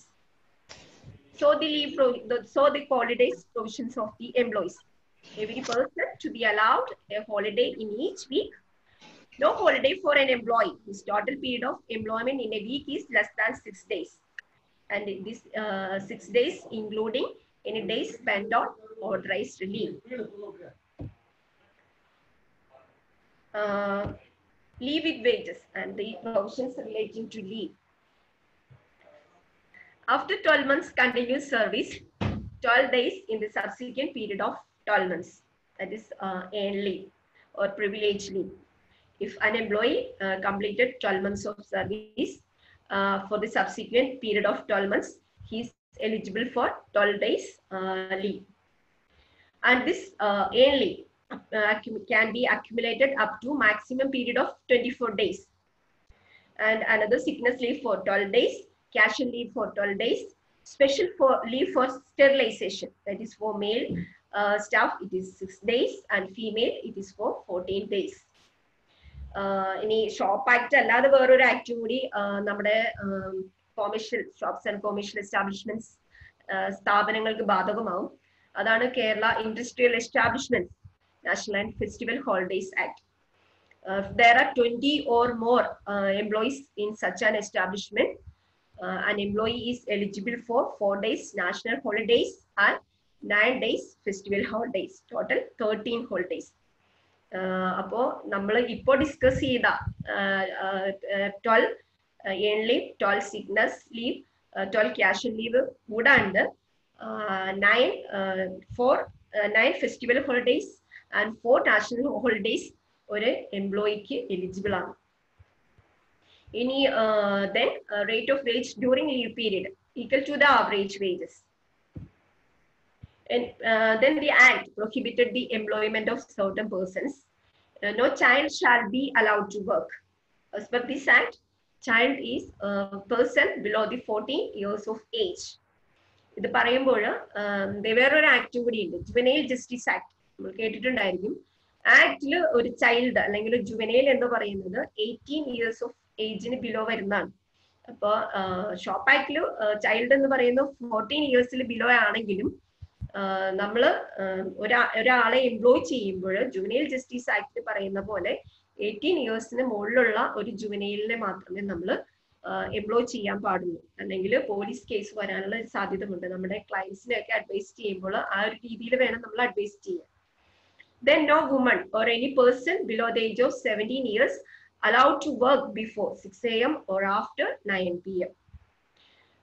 After the amendment of 2018, a female employee or a woman may employ between 9 p.m. and 6 a.m. But there are certain conditions. First of all, the written consent of the concerned employee is necessary, and the employer must take all the protective measures to protect the safety, dignity, etc. And there must be a group of 5 persons in which 2 persons must be ladies. 5 പേരുള്ള ഒരു ഗ്രൂപ്പിൽ 2 പേര് സ്ത്രീകളുണ്ടെങ്കിൽ മാത്രമേ അവർ night ഷിഫ്റ്റിൽ ജോലി ചെയ്യിക്കാൻ പറ്റുള്ളൂ. And the employer may make proper arrangements for their transportation from the establishment to the doorstep of their residence. Display of notices. Notice to be exhibited in Form C were registered in Form A, B is not maintained. All those are procedural matters. Then returns, categorically returns. If 10 or more employees are employed in any commercial establishments, quarterly returns are necessary. And there is annual welfare return in Form 1, and it must be submitted on or before 15th of February of every year. That is compulsory. The notice of dismissal. An employee shall not be dispensed with the service if he is employed continuously for a period of not less than 6 months, except for reasonable cause, without giving at least 1 month's notice or wages in lieu of such notice. If there is a charge of misconduct supported by satisfactory evidence recorded at an inquiry held for the purpose, he may be dismissed without such notice. Then the penalty section. It is very important. So the penal provisions are enhanced on 2018 amendment. We may discuss in detail.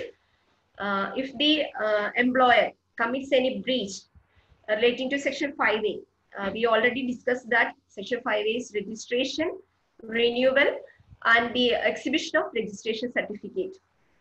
The fine is ₹5,000. If the offence continuing, ₹250 for every day. If an employer, that is the employer of a shop or a commercial establishment, willfully obstructing an inspector in exercising his powers for making any inspection, examination, etc., punishable with a fine extended to ₹1 lakh.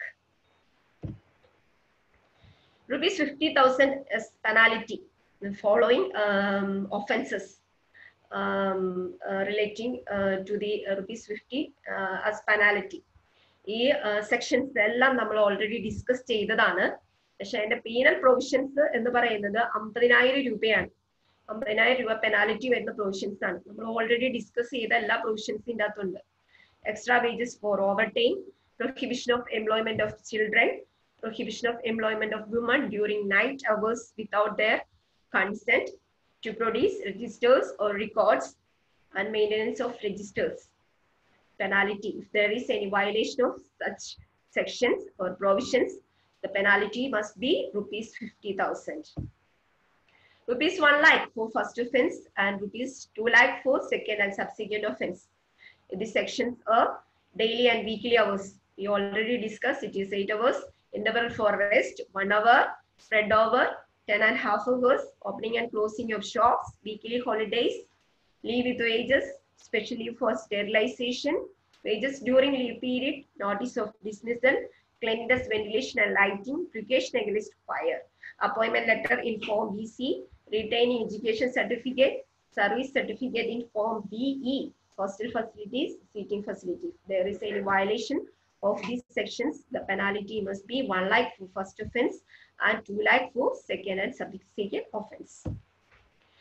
And the exemption part, government has power to exempt all the provisions of this act or all the act under section 5 to any establishment or shop. And this is the end of this section. We may continue with another act, that is the Gratuity Act.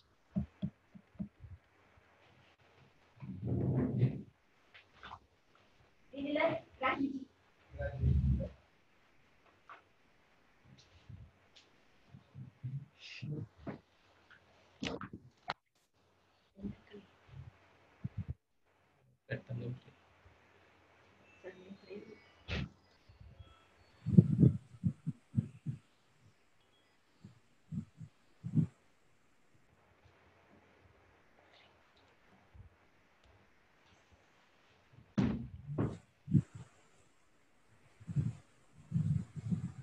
Hello, can you hear me? Yeah, definitely, ma'am.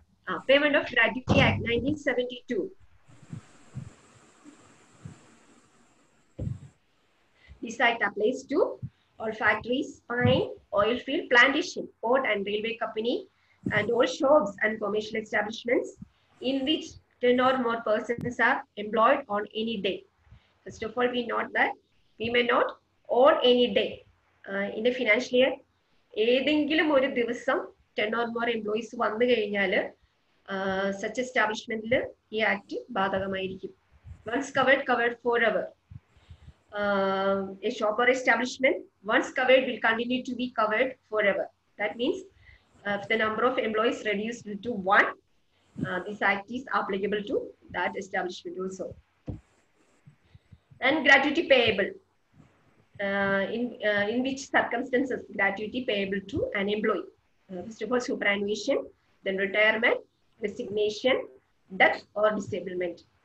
In the case of superannuation, retirement and resignation as per the Gratuity Act, 5 years of continuous service is necessary. 5 വർഷം തുടർച്ചയായ service ഉള്ള ഒരു എംപ്ലോയിക്ക് മാത്രമേ ഗ്രാറ്റുവിറ്റിക്ക് eligibility ഉണ്ടായിരിക്കുകയുള്ളൂ. Superannuation, retirement and resignation circumstances. But in the case of Srija B versus Regional Labour Commissioner Kolla, the High Court of Kerala declared that an employee completes 4 years and 240 days is also eligible for gratuity. So an employee who completes 4 years and 240 days is eligible for gratuity. 5 വർഷം എന്ന condition ഇപ്പോൾ നിലവിൽ നമുക്ക് ബാധകമല്ല. ഈ 240 days count ചെയ്യുമ്പോൾ maternity leave, leave four employment injury, authorised lockout and Leh of and all other authorised leave എല്ലാം കൂടി കൗണ്ട് ചെയ്തിട്ടാണ് ഈ 240 ഡേയ്സ് എന്ന് പറയും. അല്ലാതെ എക്സ്ക്ലൂഡിങ് ഓൾ ദോസ് ലീവ് അല്ല, including all those leave 240 days 5th ഇയറിൽ ഉണ്ടെങ്കിൽ ആ എംപ്ലോയിക്ക് ഗ്രാറ്റുവിറ്റിക്ക് എലിജിബിലിറ്റി ഉണ്ട് എന്നാണ് Srija B versus Regional Labour Commissioner Kollam എന്ന കേസിൽ ഹൈക്കോർട്ട് ഓഫ് കേരള ഡിക്ലെയർ ചെയ്തിട്ടുള്ളത്. Then in the case of death or disablement, no 5-year condition is necessary. അവർക്ക് എത്ര വർഷത്തെ സർവീസ് ഉണ്ടോ അത്ര വർഷത്തേക്കുള്ള ഗ്രാറ്റുവിറ്റിക്ക് എലിജിബിലിറ്റി ഉണ്ട്. Then the gratuity is payable to the employee or at the time of death of an employee to his nominee or legal heirs. Who is an employee? An employee is a person who is employed for wages in an establishment other than an apprentice as per the Apprentices Act, including employee including teachers in the recognized schools or in calculation of gratuity. 15 days wages for completed year of service. 15 days for number of completed year of service. Here the wages means the last drawn wages of an employee. That is wages including only basic and DA. No other allowances like HRA, commission, bonus are included, not included for calculation of wages. Last drawn salary is based on basic and DA of an employee. In short, we may എന്താ പറയുക ഒരു ചെറിയ നമുക്കൊരു formula വേണമെങ്കിൽ use ചെയ്യാം. That is last drawn wages into 15 divided by 26 into completed year of service. The maximum gratuity as per the amendment of with effect from 29th March 2018, the maximum gratuity eligible for an employee is 20 lakhs. If the employee better terms of gratuity, that means employee has the right to receive better terms of gratuity and under any award or agreement or contract with the employer. Employer ആയിട്ടുള്ള ഒരു agreement പ്രകാരം gratuity act പ്രകാരം ഒരു എംപ്ലോയിക്ക് കിട്ടാവുന്ന ഗ്രാറ്റുവിറ്റിയേക്കാൾ മികച്ച gratuity ഒരു എംപ്ലോയിക്ക് കൊടുക്കാമെന്ന് employer പറയുകയാണെങ്കിൽ ആ ഗ്രാറ്റുവിറ്റി ആയിരിക്കും ആ എംപ്ലോയിക്ക് എലിജിബിൾ ആയിട്ട് വരിക എന്നുള്ളതാണ്. Then rounding up of service നമ്മൾ പറഞ്ഞു കംപ്ലീറ്റഡ് ഇയർ ഓഫ് സർവീസ് വെച്ചിട്ടാണ് ഒരു എംപ്ലോയിക്ക് ഗ്രാറ്റുവിറ്റിക്ക് എത്ര ഗ്രാറ്റുവിറ്റി ഉണ്ടെന്നുള്ള കൗണ്ട് ചെയ്യുക.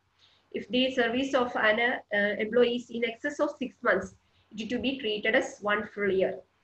For example, 6 months, 6 years, 6 months, 1 year employee service ഉണ്ടെങ്കിൽ ആ എംപ്ലോയിയുടെ സർവീസ് പീരീഡ് എന്ന് പറയുന്നത് നമ്മൾ 7 years ആയിട്ട് കൗണ്ട് ചെയ്യും. പക്ഷേങ്കിൽ നമുക്ക് എല്ലാവരും സംശയം ചോദിക്കുന്ന ഒരു കാര്യം, ഒരു എംപ്ലോയിക്ക് ഗ്രാറ്റുവിറ്റിക്ക് എലിജിബിലിറ്റി കണക്കാക്കുമ്പോൾ 4 years and 6 months ഉണ്ടെങ്കിൽ അത് 5 year ആയിട്ട് എടുക്കുമെന്ന് ചോദിക്കാറുണ്ട്. നമ്മൾ വീണ്ടും ആലോചിക്കുക, 4 years and 240 days ഉണ്ടെങ്കിൽ മാത്രമേ നമുക്ക് ഒരാൾക്ക് ഗ്രാറ്റുവിറ്റിക്ക് എലിജിബിലിറ്റി ഉണ്ടാവുള്ളൂ. പക്ഷെ 5 years കണ്ടിന്യൂസ് സർവീസ് ഉള്ള ഒരാൾക്ക് 5 yearsന് മോറിൽ വരുമ്പോൾ 6 months വരികയാണെങ്കിൽ അത് 1 year ആയിട്ട് നമ്മൾ റൗണ്ട് ഓഫ് ചെയ്തെടുക്കും. Okay. Then forfeiture of gratuity.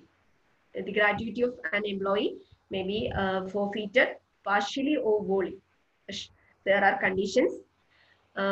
If the employee may involved in riotous or disorderly conduct, violence, or offense involving moral turpitude while on duty.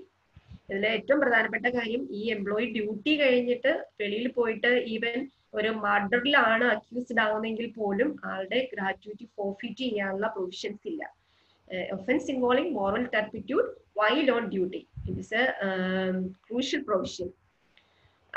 Then the main condition is that his service terminated due to these offenses.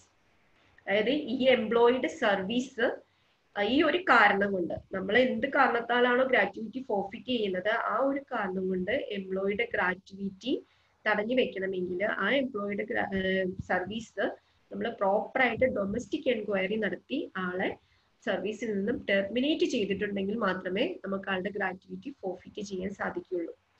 ഇനി gratuity may be forfeited to the extent of the loss or damages cause to the employee's property. അല്ലെ നമുക്ക് തോന്നുന്ന ഒരു amount എംപ്ലോയർക്ക് forfeit ചെയ്യാൻ സാധിക്കില്ല. അങ്ങനെ gratuity forfeit ചെയ്യണമെങ്കിൽ കുറെ പ്രൊസീജിയേഴ്സ് ഉണ്ട്. ഫസ്റ്റ് ഓഫ് ഓൾ അതിന് ഗ്രാറ്റുവിറ്റി ഫോർഫിറ്റ് ചെയ്തുകൊണ്ടുള്ള ഒരു ലെറ്റർ എംപ്ലോയിക്ക് കൊടുക്കണം, ആളുടെ കൺസെന്റ് കിട്ടണം. അതുകൂടാണ്ട് ഇതിന്റെ ഓർഡർ നമ്മൾ ഡെപ്യൂട്ടി ലേബർ കമ്മീഷണറുടെ ഓഫീസിൽ സബ്മിറ്റ് ചെയ്യുകയാണ്. നമ്മൾ പ്രോപ്പർ ആയിട്ടൊരു പ്രൊസീജിയർ കംപ്ലൈ ചെയ്ത് കഴിഞ്ഞാൽ മാത്രമേ ഒരു എംപ്ലോയിയുടെ ഗ്രാറ്റുവിറ്റി നമുക്ക് ഫോർഫിറ്റ് ചെയ്യാൻ സാധിക്കുള്ളൂ. Then protection of gratuity. Gratuity payable shall not be attached even by a court of law. Proper ആയിട്ട് പ്രഖ്യാപിച്ച് ഫുൾ പ്രോപ്പർട്ടി അറ്റാച്ച് ചെയ്താലും ഗ്രാറ്റുവിറ്റി അറ്റാച്ച് ചെയ്യാൻ സാധിക്കില്ല. Then compulsory insurance of gratuity under section 4A of the Act. As per section 4A of the Gratuity Act, an employer shall make a contract or an agreement with any recognized insurance companies like LIC for the protection of their insurance gratuity liabilities. As per this provision, a notification issued by the Kerala government on 19/9/2013.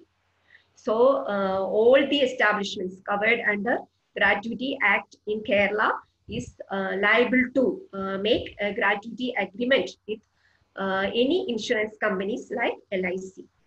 ഇനി നിങ്ങൾക്ക് എന്താ പറയുക chartered അക്കൗണ്ടൻസിന് അറിയാവുന്ന കുറച്ച് പ്രൊവിഷൻസും കൂടി ഉണ്ട് ഇതുമായി related ആയിട്ട്. Section 36(1)(5) of income tax act. അതായത് അറിയാം നിങ്ങൾക്ക് ഡിഡക്റ്റബിൾ എക്സ്പെൻസസ് ആണ്. അതായത് അപ്രൂവ്ഡ് ഗ്രാറ്റുവിറ്റി ഫണ്ടിലൂടെ അപ്രൂവ്ഡ് ഗ്രാറ്റുവിറ്റി ട്രസ്റ്റിലേക്ക് ഗ്രാറ്റുവിറ്റി പ്രീമിയം അടയ്ക്കുന്ന എംപ്ലോയേഴ്സിന് പ്രീമിയം എമൗണ്ട് ഡിഡക്റ്റബിൾ എക്സ്പെൻസസ് ആയിട്ട് കിട്ടും. അപ്പോൾ ഒരു എംപ്ലോയർക്ക് ഗ്രാറ്റുവിറ്റി ട്രസ്റ്റോ ഗ്രാറ്റുവിറ്റി ഫണ്ടോ ഒക്കെ ക്രിയേറ്റ് ചെയ്യാനുള്ള പ്രൊവിഷൻസ് ഉണ്ട്. ഇൻകം ടാക്സ് റൂൾസിലെ 98-211 ഡീൽസ് വിത്ത് ദോസ് പ്രൊവിഷൻസ്. എനിക്കറിയാം നിങ്ങൾക്ക് എന്നേക്കാൾ ആ കാര്യങ്ങൾ കൂടുതലായിട്ട് അറിയാം. Anyway, Section 4A of the Act is now applicable in the state of Kerala. So all the employees covered under Gratuity Act compulsory insure their gratuity liabilities. Application for gratuity within 130 days on which the gratuity become payable. Then the Act also provides that no claim shall be invalid merely because the claimant failed to present his application specified period. 30 days എന്നൊരു application period പറയുന്നുണ്ടെങ്കിലും അതിനുള്ളിൽ application കൊടുത്തില്ലെങ്കിലും ഒരു എംപ്ലോയിക്ക് gratuity reject ചെയ്യാൻ പാടില്ല എന്ന് നിയമത്തിൽ പറയുന്നുണ്ട്. Then if there is any disputed application form in to controlling authority, that is Deputy Labour Commissioner, then appeal may be preferred within 60 days to Joint Labour Commissioner. Then the penalty provision, imprisonment for a term which may extend to 1 year or with fine which may extend to ₹1,000 or with both. This is the end of my section. മൂന്നാം വക്കീല് വന്നിട്ടുണ്ട്. ഞാൻ മൂന്നാം വക്കീലിന് hand over ചെയ്യാം.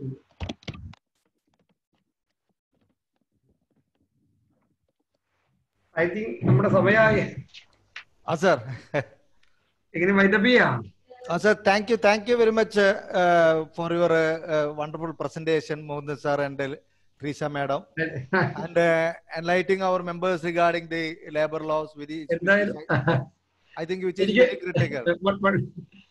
ഈ web ആയതുകൊണ്ടാന്ന് തോന്നുന്നു I'm not getting the desired satisfaction. ഒരു സംതൃപ്തി കിട്ടുന്നില്ല. അവിടെയൊക്കെ വന്ന് ക്ലാസ് എടുക്കുമ്പോഴേ I feel that there will be എന്താ പറയാ erosion in the quality of the discussion seminar. നമുക്ക് ഒരു പഞ്ച് ഇത് കിട്ടുന്നില്ല. നന്നായിട്ടുണ്ടായിരുന്നു. സംതൃപ്തി നമ്മള് അവിടെ വന്നൊക്കെ ക്ലാസ് എടുക്കുമ്പോൾ ഉണ്ടാവുന്ന ഒരു സാറ്റിസ്ഫാക്ഷൻ ഐ കുഡിന്റ്. ഇതില് ഞാൻ ഒരു 1-2 ക്വസ്റ്റ്യൻസ് ഈ ചാറ്റ് ബോക്സിൽ വന്നിട്ട് ഞാൻ ഒന്ന് റീഡ് ഔട്ട് ചെയ്യട്ടെ. പിന്നെ ഒരു ക്വസ്റ്റ്യൻ എന്താ പറഞ്ഞാല്, whether the employee after leaving the service has to apply to take the gratuity or the employer is liable to pay the gratuity without asking.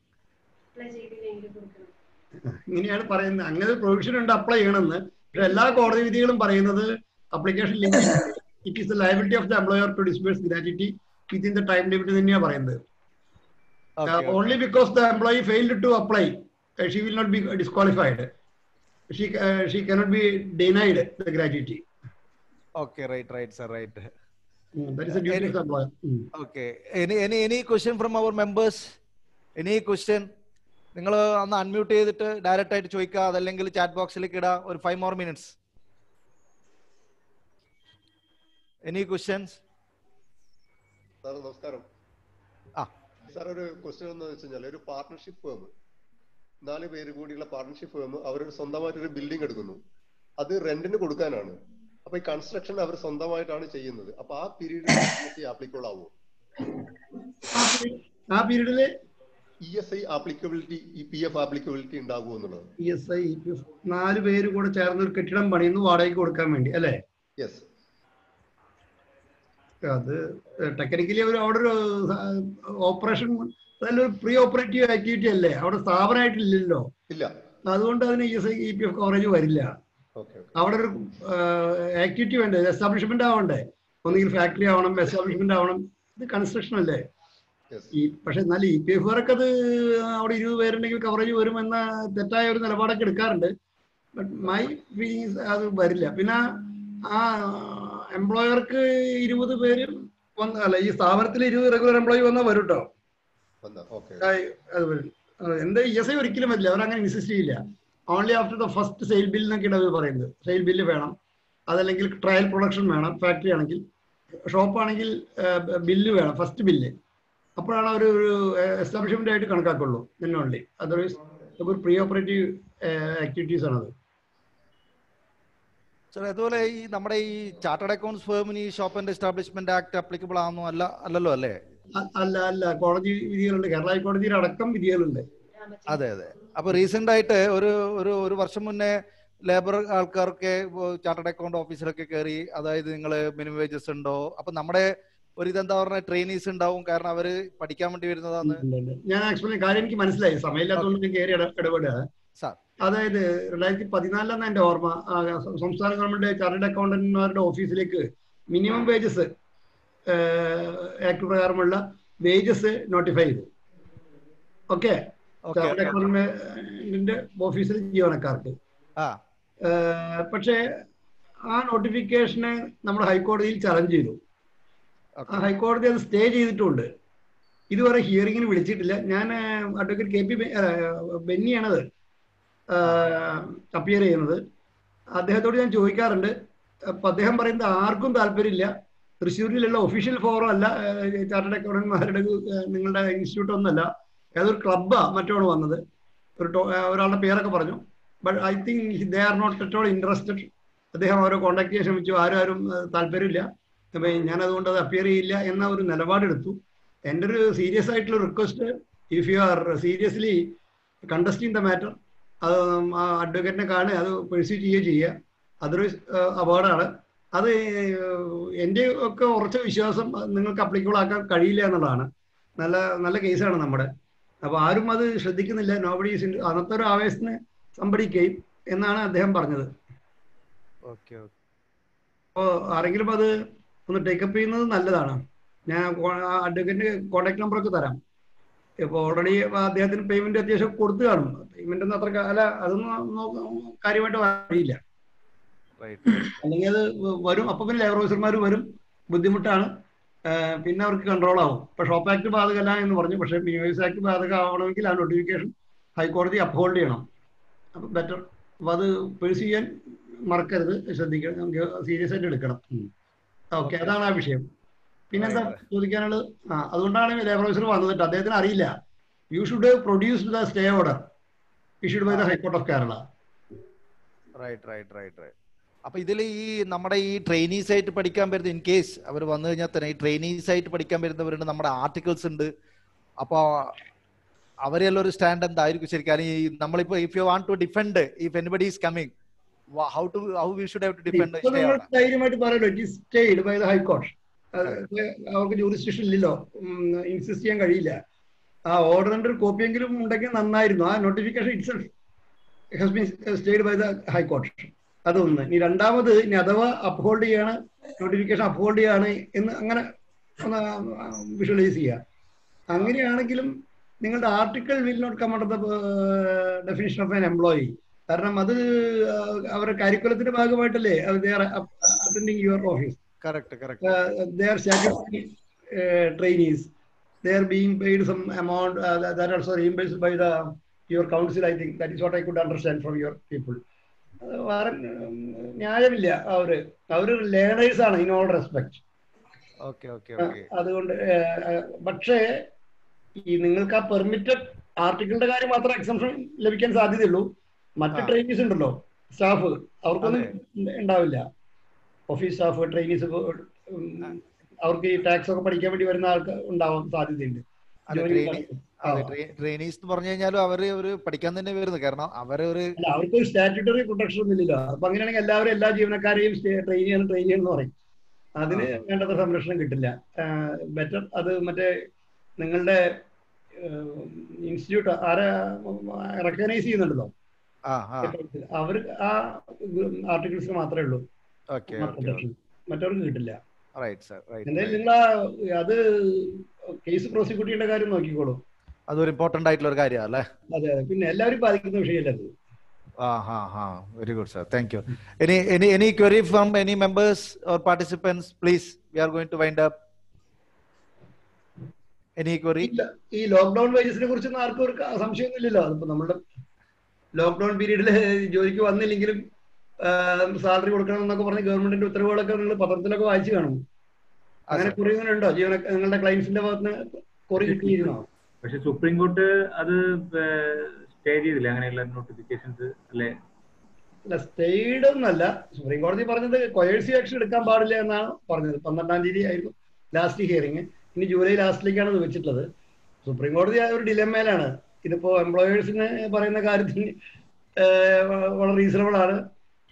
എംപ്ലോയീസിന്റെ miserable condition ഒരു ഭാഗത്ത്. അപ്പൊ ആകെക്കോട് സുപ്രീം കോടതിക്ക് ഒരു തീരുമാനം എടുക്കാൻ പറ്റാത്ത അവസ്ഥയായിരുന്നു എന്നാണ് കരുതുന്നത്. എന്തായാലും സുപ്രീം കോടതി പറഞ്ഞത് എംപ്ലോയി തമ്മിൽ പറഞ്ഞ് settle the matter among the employer and employees better then file the agreement before the Supreme Court എന്നാണ് പറഞ്ഞത്. ഫോർമൽ എഗ്രിമെന്റ് ആക്കി വെക്കണം എന്നാണോ? അതാണ് പറഞ്ഞത്. ഒരു ധാരണയായി നിങ്ങൾ if employees are willing for zero salary, that is okay, but there must be consent from the part of employees. Anyway, final order has not been released. Okay. So one more question from the chat box is that if any employee has less than 5, that is 1 month, is entitled to gratuity or not? അത് ഒരു year എന്ന് പറയുന്നത് continuous സർവീസിൽ 240 days ആണ് പറയുന്നത്. 4 years and 240 days ഉണ്ടെങ്കിൽ that should be treated as 5 years. 240 days, 8 months. Right, sir. അത് ഈ 240 days എന്ന് പറയുമ്പോൾ ഇഫക്റ്റീവായി പ്രസൻസ് ഒന്നും വേണ്ട കേട്ടോ. Including Sundays, Leh of, strike days, all those will come under the continuous service. Okay, right. So I think we have the right time to conclude because we have got a very good discussion. നമുക്ക് വീണ്ടും കണ്ണൂർ വന്ന് class definitely after this corona issue definitely now itself we are inviting you to Kannur, sir, physically. Because this is a peculiar topic where I think a majority of us may not be in practicing this item. So it is very we can arrange a full day session. Moreover, all the laws are going to be changed. Some 4 labor codes are going to be implemented. Right.